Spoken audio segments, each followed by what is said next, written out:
জীবনে আমরা যত ভয়ানক অভিজ্ঞতার মধ্য দিয়ে যাই, তখন আমরা এভাবে প্রশ্ন করি যে আমাকে কেন এই বিপদে ফেলা হলো, কেন আমার সাথে এমন হচ্ছে, আমি কি এমন অন্যায় করেছি, এর থেকে ভালো কি আসবে। আপনাদেরকে বলছি, ওই অভিজ্ঞতাগুলোর প্রত্যেকটাই কোনো না কোনো সহজতা, স্বস্তি বা ভালো সাথে করে নিয়ে আসে, যা আমরা দেখতে পাই না। কিন্তু আল্লাহ বলছেন ওই স্বস্তি সাথেই আছে, তোমাকে এর জন্য অপেক্ষা করতে হবে না।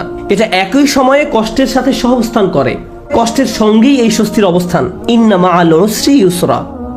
এছাড়াও যখন সাথে শব্দটি ব্যবহার করা হয়, আল্লাহ বলছেন যে স্বস্তিকে কষ্টের সাথে রাখা হয়েছে, স্বস্তিকে কষ্টের সাথে রাখা হয়েছে।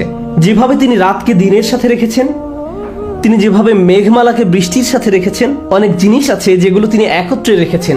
এই জীবনে আল্লাহ যা করার সিদ্ধান্ত নিলেন, আমি আর আপনি যদি স্বস্তি পেতে চাই, তিনি ব্যাপারটাকে এমনভাবে ডিজাইন করলেন, কষ্টের মধ্য দিয়ে গেলেই